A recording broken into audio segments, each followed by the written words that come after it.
Bali, salam sehat selalu. Dan saudara, libur Nataru sudah berakhir, lalu seperti apa evaluasinya? Kita akan bahas bersama langsung dengan Ria Marlinda, Vice President Corporate Secretary and Legal PT Jasa Marga Trans Jawa Tol. Bu Ria, selamat malam, apa kabar? Malam Mbak, baik. Baik Bu, dengan Tata di studio. Bu Ria, bagaimana soal evaluasi selama libur Nataru ini? Apakah lonjakan kendaraan meningkat dibandingkan dengan tahun kemarin, Bu?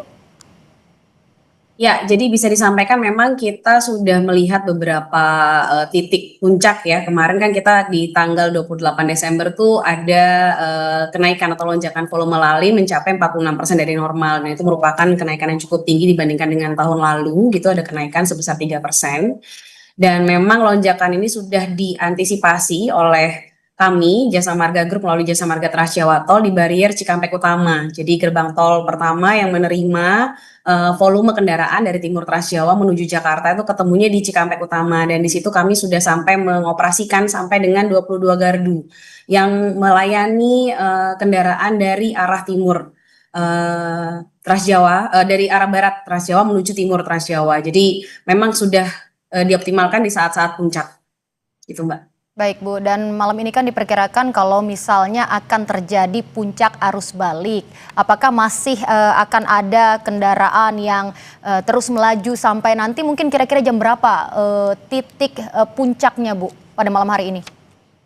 Ya, jadi proyeksi kemarin dari Jasa Marga Trans Jawa Tol untuk arus balik itu terjadi memang di dua hari ya Mbak, di 28 Desember dan juga tanggal 4 Januari. 28 sudah kita lewati dan memang benar bahwa mencapai dengan 55.000 kendaraan yang melewati gerbang tol Cikampek Utama.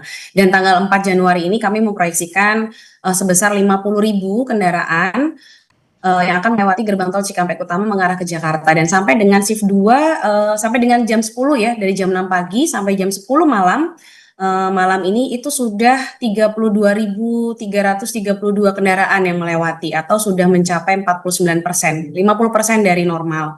Jadi memang sudah cukup tinggi lonjakannya, terlihat tadi pagi juga kami sudah mengoperasikan lebih banyak gardu yang melayani dari timur Trans Jawa daripada yang dari Jakarta menuju ke timur Trans Jawa.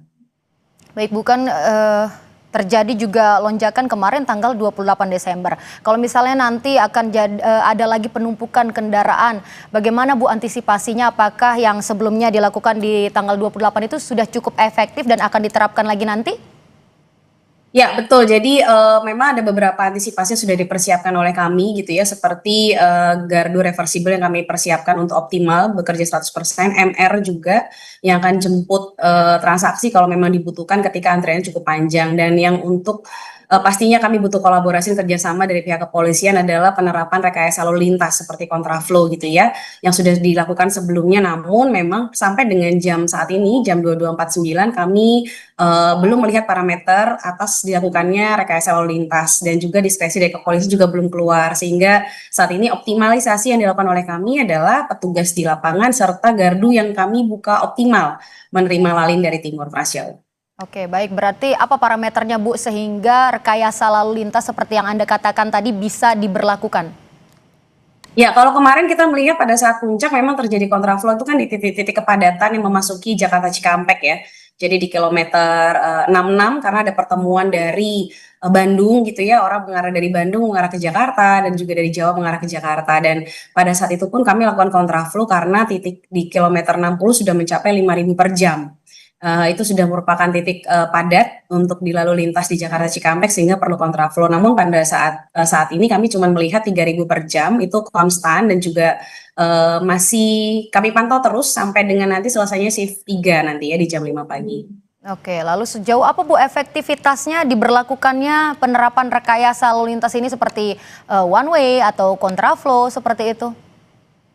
Kalau untuk di Nataru saat ini memang tidak diberlakukan one way gitu ya, Mbak, karena kita masih melihat kontraflow sudah cukup membantu melancarkan. Jadi kemarin tuh kami sempat melakukan kontraflow itu dari jam 2 siang gitu ya, jam 6 atau jam 7 malam tuh kami sudah tutup kontraflownya. Jadi memang kondisi lalu lintas itu sudah terurai dengan baik dengan diberlakukannya kontraflow dari kilometer 65 sampai kilometer 47 pada saat puncak kemarin. Oke, baik. Berarti saat diberlakukannya kontraflow itu sudah cukup mengurai kepadatan lalu lintas di tempat, Bu? Ya, betul sekali Mbak. Jadi memang seluruh koordinasi kolaborasi juga berdasarkan data yang kami punya dan juga diskresi dari kepolisian. Hal ini juga cukup membantu untuk kepadatan itu tidak terlalu lama ada di jalan tol Jakarta Cikampek. Baik, kira-kira ada nggak Bu ketika penerapan kontraflow ini ada kendala di lapangan mungkin yang terjadi?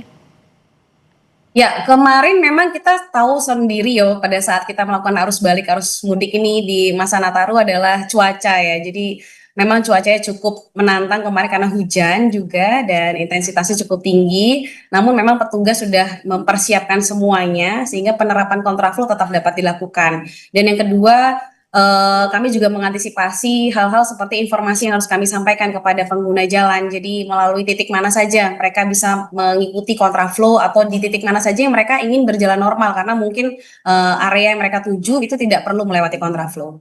Ya, baik Bu. Kita juga mengingat kalau besok itu adalah hari pertama masuk setelah Ya. libur Nataru ya Bu ya. Jadi kira-kira apa yang bisa diprediksi bagi para pemudik yang kemungkinan mungkin nanti akan terjadi penumpukan kendaraan, apa Bu yang bisa diwaspadai kira-kira? Ya, yang pertama harus update terus informasi. Jadi memang kami juga terima kasih kepada media udah standby juga di titik-titik kami standby gitu ya di posko Cikatama gitu udah standby semua dan memberitakan atau memberikan informasi yang memang dibutuhkan pengguna jalan. Jadi kami berharap juga pengguna jalan dapat terus aktif memperbaharui informasinya melalui melalui media sosial, melalui aplikasi Travoy yang dimiliki oleh Jasa Marga Group karena di situ udah ada CCTV. Jadi setiap 500 meter kami sudah punya CCTV sehingga membantu pengguna jalan untuk dapat memperkirakan waktu tempuh ataupun waktu mereka memulai perjalanannya. Dan yang kedua pastinya harus mempersiapkan juga titik-titik lelah. Jadi kalau seandainya memang sudah merasa bahwa tiap 3 jam harus beristirahat, maka sudah harus mengerti di mana rest area yang bisa mereka tempati untuk beristirahat. Nah ini yang paling penting untuk kami sampaikan kepada seluruh pengguna jalan. Dan juga Bu, kalau misalnya kita berhitung kurang lebih mungkin sekitar 3 bulan lagi kita akan masuk arus mudik Lebaran. Cukup dekat ya dari Nataru kemudian ke Lebaran begitu Bu. Apakah sudah ada persiapan mungkin dari PT Jasa Marga Bu? Ya, kalau di Jasa Marga Group lewat Jasa Marga Trans Jawa Tol, kami sudah banyak mempersiapkan dari sisi untuk pemeliharaan rutin yang kami lakukan gitu ya. Drainase yang sudah kami persiapkan juga untuk kebersihan karena mengingat cuaca intensitas hujan cukup tinggi juga.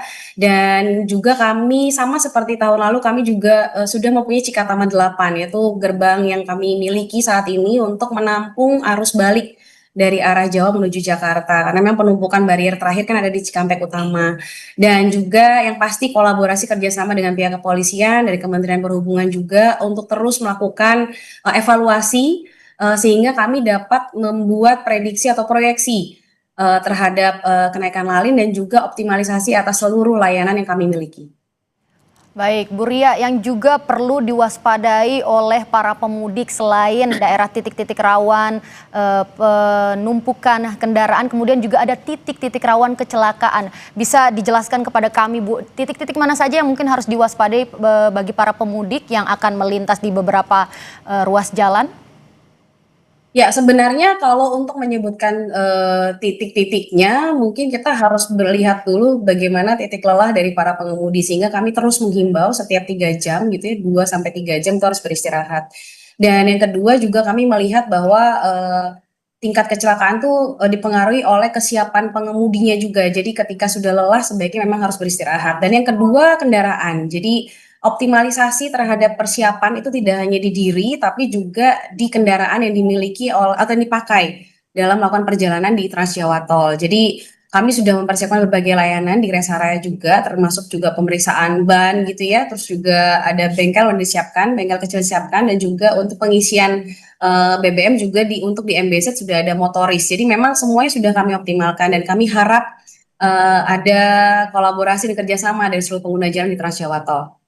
Baik Bu, kemudian apa kira-kira evaluasi dari penerapan lalu lintas, mungkin rekayasa lalu lintas yang sudah diterapkan saat ini nanti digunakan untuk persiapan arus mudik Lebaran, Bu?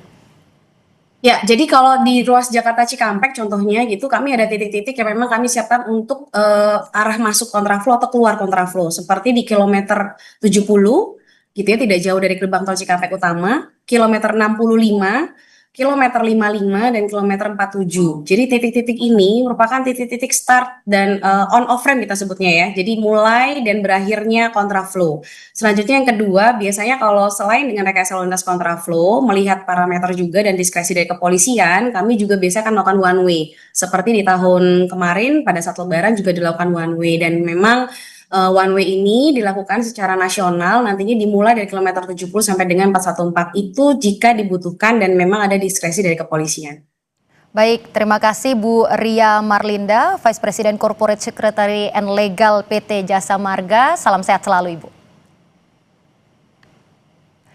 Dan